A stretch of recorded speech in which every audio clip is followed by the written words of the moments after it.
All right, good morning. Good to be back. It's been a while. Today, Okay. and yeah, we were learning Yevamos then, so it's been a minute. Okay, today's daf is Bava Basra Daf Lamed Ches. We are going to start 2 lines from the bottom on Lamed Zayin and Beis. Second word in Amri Nahar Doi. So Lamed Zayin on the Beis.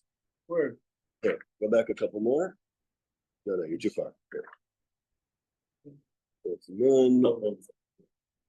Then here we go. Lamed Zayin on the Beis, right here. Amri Nahar Doi. Okay. All right, so we are in the middle of all of the sugyas around chazaka and what the buyer is entitled to when he completes the transaction. Amri Nahardai, the Chachamim of Nahardai said the following: anybody who sells a date tree to his friend, so the koneh, he acquires mishufle, like milasha mi yishafelu mi yarum, from the lower base of the tree, ad tehoma, until the depths. So what does that mean? So if you look at the very last words of the Rashbam on the page, he says that the balasadeh, the seller, is not allowed to dig underneath the tree, so he can't dig a tunnel under the tree. Even down to 1,000 amos. And the reason for that is that when somebody sells the makam of a tree, the idea is that they're going to grow a tree, and then they're going to use that land after they uproot the tree and plant another one. Top of Lameches Amud Aleph Maski Flav Rabba. So Rabba asks the following kasha: V'lemale korka madirishka, simbini lecha akor korka madirishka v'zil. So why not in the case where Reuven sold a date tree to Shimon, and Shimon is claiming that I have from the base of the tree until 1,000 amos down or more? Why can't the seller say, this is the same as a case where I sold you a saffron plant? Take your saffron plant and go. So the Rashbam fills in, what does this actually mean? So what they would do is they would sell a plant in the ground, and once that plant got enough sustenance to grow whatever it needed to grow, then the buyer of the plant would take the plant out, and he would have no rights to the earth that remained underneath where that plant was. So too here, explains the Rashbam. You bought a place to grow a tree, not forever. You're getting a place to have a tree that will grow until a certain point, and then when the tree dries out, says the Rashbam, so why can't the seller of the tree say to the buyer, take your tree and go? Ela Amarava, when does this apply that the buyer gets the land directly beneath the tree? Beva machmas taina, when the buyer is coming with a taina. So what's the taina? So the Rashbam fills in the gap. Look at the Rashbam. Ela Amar Rava, it's about, 10, 12 lines in the skinny lines. Hacha, hu dekani lakarka shetachas ilan. This is a case where the koneh actually acquires the land beneath the tree. Because what's this taina?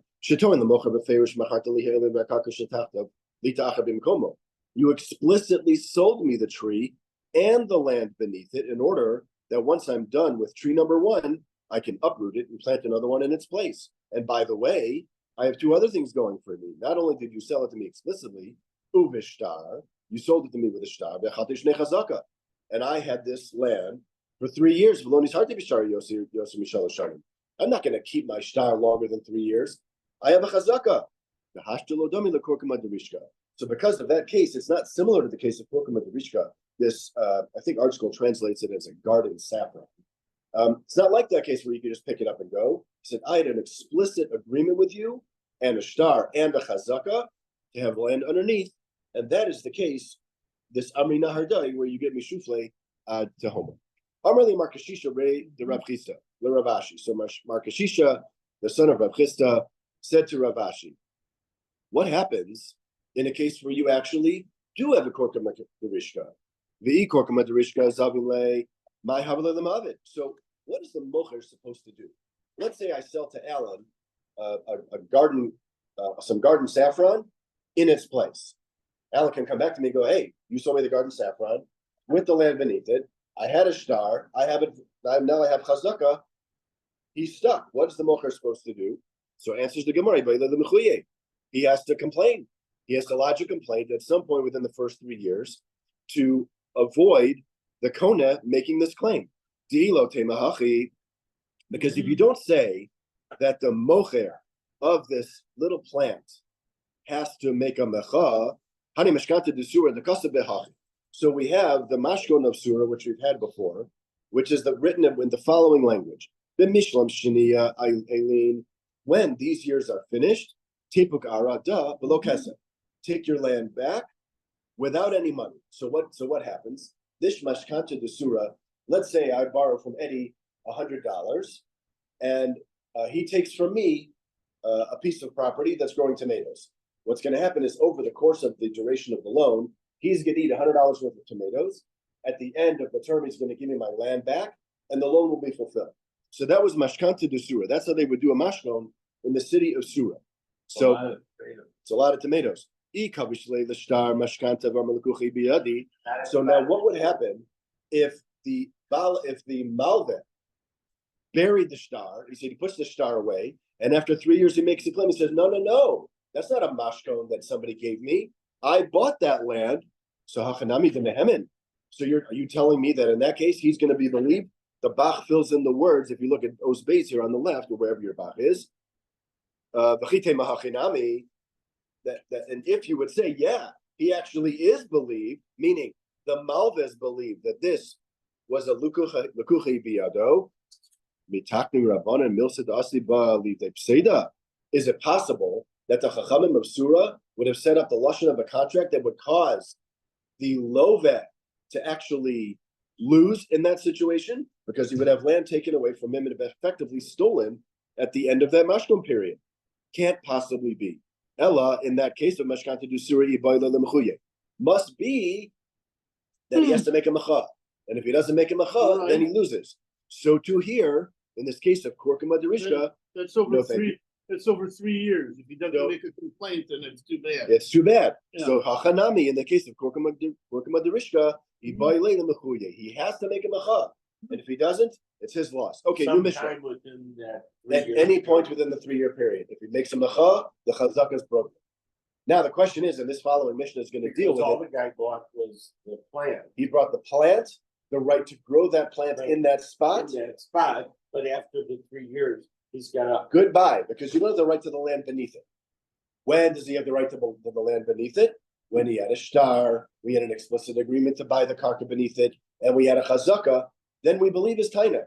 So in that case, in order to protect the seller of the plant, if he doesn't want that taina to come against him improperly, he's got to make a mecha within 3 years. Okay, new Mishnah. So the new Mishnah is going to get into the inyan of mecha shelo b'chvanav having mecha or not. Shalosh arts aratzos lechazaka. In Eretz Yisrael, there are 3 different regions, let's call it, that apply to chazaka. Yehuda, so Yerushalayim and to the north. The Aver Hayardin, the other side of the Jordan River, to the east of the Jordan, like, Reuven, Gad, Chatzi, Sheva, and Rasha. The Hagalil, and up in the north. Now, Yehuda ve'echzik begalah. Let's say I was vacationing in Yehuda, and somebody came and claimed my land in the Galil. The Galil ve'echzik beYehuda, or the opposite case. Ein chazaka ad shehi imo b'medina.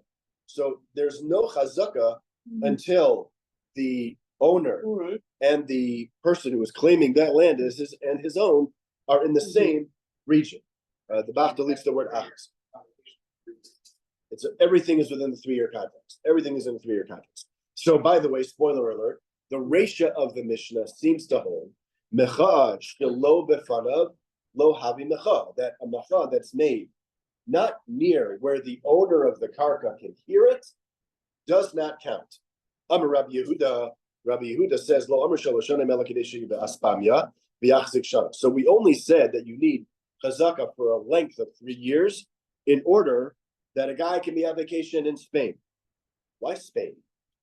So, as you know, Eretz Yisrael is on the eastern side of the Mediterranean. There are lots of examples throughout Shas of the Chazal traveling in boats on the Mediterranean. They were going up north to Lebanon, to Syria. They were going south. Now you see examples of traveling to Rome. So Spain is on the southern Mediterranean. So it's not a crazy place for them to go. You got V'yachzik shana. And so the guy can be in Spain. The guy who's machzik can be on the land for a year. Yelchu v'yodi'u shana. They, whoever they are, the people who are notifying him, notifying the balakarka that somebody's squatting on his land, can travel a year to get to him. V'yavel l'shana acheres, and the balakarka can get back within that third year in order to make a mecha. Says the Gemara, my kasavar tanakama. What is the underlying halachic principle that the Tanakama holds? And once again, this is the discussion of mecha shelo b'fanav havi mecha or not. If the Tanakama of the Mishnah holds that a complaint registered that not near where the owner can hear it is a valid complaint, so then afilu Yehuda v'Galil nami, that even if I'm in Yehuda and my machzik is in the Galil, then that should not be an issue. I should be able to make a mecha anytime I want, no matter where the balakarka, no matter where the machzik is. And conversely, and if we say that the mecha that is not in front of the balakarka, that is not in front of the machzik, does not count, then afilu Yehuda v'Yehuda namila. That even if we're both in the same region, that also shouldn't count. So which is it? So Amar Rabbi Abba Bar Mema Amar Rav Le'olam Kasavar Mecha Shelo B'fanav Havi Mecha. So Rabbi Abba says the name of Rav. Now remember that this is Rav speaking. This is going to come into play as soon as we turn the page. So Rav says that really the Mishnah holds that a Mecha Shelo B'fanav counts. It is a valid Mecha. So then, what is our Tanakama talking about? Why do you need what's with this whole regional thing? So Mishnah Seina b'Shas Cherum Shanu. So our Mishnah is dealing in a Shas Cherum. It's a time of war when it's hard for people to get back and forth because you've got armies and legions and footmen and horses and whatnot. You've got never travel with the Gershmans. You Ma'ishna after the Gemara. Yehuda v'Galil Dinakid. Why Yehuda in the Galil Dafka? Meaning, if the issue is war, it could be any two regions that are at war. The Rashbam asked this question. So it could be any two regions. So why specifically Yehuda and the Galil, which, by the way, as we all know, even without the advantage of vehicles, it's not that far. So why did the Mishnah specifically pick Yehuda and Galil? Hakamash Malan, turn to the top of Lameches and the base. This is coming to teach us that Stam Yehuda v'Galil Kishas Cherum Damu, that Yehuda and the Galil, even during peacetime, says the Rashbam, are considered a Shas Cherum. They are considered as if they are in a state of war. The reason is because there are bandits and bands of unsavory characters who roam that area, and in travel between the two is difficult. So even when there's not in a time of war, if you don't make a mecha in the same region, Yehuda or the Galil, then it is not a mecha. Now we're going to dive into this sugya in a little bit more detail. Rav Yehuda Rav. Once again, a teaching in the name of Rav, and just to clarify, this is Rav Yehuda the Amora, not Rebbe Yehuda from the Mishnah, who just told us about the whole situation with getting back and forth to Spain in order to make a mecha within 3 years. Rav Yehuda Rav. Ein machzikin b'nichsei boreach. We do not allow people to make a chazaka on land that is abandoned by somebody who is running away. He's running away, somebody's after him, he's on the run for whatever reason. Now, this statement would suggest that mecha shelo befanav lo havi mecha, unlike what Rav said on the bottom of the previous amud. So what's the situation? So we're going to have two different versions of this minor. So Rabbi Yehuda says, as you'll know, Rabbi Yehuda learned with both Rav and Shmuel. So we have experience of Rabbi Yehuda saying Mamari Chazal in the name of both of them. So Shmuel says Rabbi Yehuda, when I said this minor before Shmuel, Amar Li, Shmuel said to me, what are you talking about? He doesn't need to make a mecha in front of him. Why can't he take the field of somebody who's a boreach? Rav, my kamash malan, is Rav coming to suggest that a mecha not in front of the owner does not count as a mecha? How can that be? We have in the previous amud that Rav said explicitly that a mecha shelo b'fanav counts. So answers the Gemara, Rav Taima Detana Di Dun Kamafarish. So Rav is explaining the Tanakama of our Mishnah, because according to Rav Lishitaso, he doesn't hold like the beginning of our Mishnah. This you hold Yehuda V'Galil, so it doesn't matter to him. The only thing that matters is that it's a state of war. That's the only exclusion. So V'Lei Lo Svirele. So Rav does not hold like the Tana of our Mishnah. The Ikadam, right now, another version. Oh, when it said Boreach, it didn't mention that it was Shas. Oh, right. So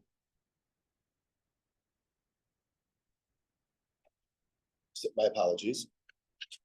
So the Rav's opinion, as you said on the previous top, is mecha shel b'fanav havi mecha. If I make a mecha and you're not around to hear it, too bad for you. And the Gemara is going to get into the reason Rav holds this way, and Paskin this way, by the way, a little bit later in the Amr. So B'ikada Amri, 7 lines down. Another version of this limud. Rabbi Yehuda Marav. Rabbi Yehuda says in the name of Rav, Machzikim benichse boreach. You may absolutely 100% seize the land, meaning you have to be there for 3 years, but you can take the land of somebody who ran away. Ki Amri say Kami de Shmuel. When Rabbi Yehuda said this minor in the name of to Shmuel, Amar Li said to me, Pshita. Yeah, obviously. Does he need to make a mecha in front of him? No, because we have mecha shelo b'fanav, havi mecha. So Rav, Mike Mashmalan, what is Rav coming to teach us? Mecha shelo b'fanav havi mecha. Is he coming to teach us this principle that mecha, not in front of the owner, that not in front of the machzik, counts? But Rav already taught us that. So what's Rav's chiddush in teaching us this halacha by a boreach? Malan. Here's Rav's chiddush, and we paskin this way la halacha. Even if the mecha is made before 2 people who have no way to get to the machzik, it still counts. Havi mecha, so that counts. The Amar Rav Anan or Amar Rav Anan. Presumably. The answer to that is coming in like 11 seconds. Here we go. The Amar Rav Anan, Shmuel told me explicitly, not like this chiddush of Rav, the micha b'fnei shnei b'nei adam, that a mecha before 2 people sheyecholim lomar lo, if they can get to the guy who's attempting to make a chazaka, havi mecha. That's the only time that it makes mecha. So Rav's chiddush is extremely makeup on the balakarka. All he has to do is say it in front of 2 people. Hey, somebody's squatting on my land, and the chazaka is broken. Micha b'fnei shnei b'nei adam she'ein yechol lomar lo lo havi mecha. But according to Shmuel, the opposite is not the case. So what's Rav's svara? Because that's a big chiddush. For Rav, and we had this a few days ago. He has to do a big thing. No, that all he has to do is do it in front of 2 people, whether they can physically get to the machzik or not. It still counts. What's Rav's svara? Chavracha chavra isle, because your friend has a friend. The chavra de chavracha, and your friend's friend chavra isle. He also has a friend. What? I don't want to hear it. It's a straight up argument. That's right. Word of mouth works, right? So in a chanami. So Rav's shita is, if you tell 2 people, they're going to talk, and those 2 people are going to talk to their friends, and their friends to their friends. So not like Shmuel, who says that if you're going to tell 2 people who can't possibly get to the machzik or the alleged machzik, Rav says nope. As long as you tell 2 people. Now Rava is going to make a fairly confounding statement here. Amar Rava, Hilchasa, halacha number 1. Ein machzikin benichse boreach. You may not be machzik, meaning a chazaka doesn't take effect when you're trying to take the land of somebody who's running away. Statement number 2. Umecha shelo b'fanav havi mecha. How can that be? The first half of the statement by the boreach that Rava just said, that ein machzikin benichse boreach, sounds like mecha shelo b'fanav lo havi mecha, and yet we have the second part of his halacha. How can you say 2 statements like that? They are tarte desasre. They are completely 100% diametrically opposed. What's the deal? Lo kasha. Don't you worry. Kan borech machmas mamo. When a borech is running away because he owes somebody money, your life isn't at stake. I'm back for 5 minutes. make a mecha, and then you can go back to running away from your debts. That's the second part of Rav's statement, that a mecha shelo b'fanav, havi mecha. Kan boreach machmas mardin. But if somebody's running away because people want to kill him, then we say mecha shelo b'fanav, lo havi mecha. And that is the difference. And so that's the case of the boreach machmas mamon. What? So Why does it come out become one piece of this? right, somebody's trying to kill you, you're off the hook, and we let you keep your land if you're a boreach. But if you owe somebody a few dollars, find a way to come back for 20 minutes, make it macha, and then you can jump in the car. Okay, Ad Kan Daf Lamed Ches. Have a wonderful Shabbos. What's the last? I found What's the end about?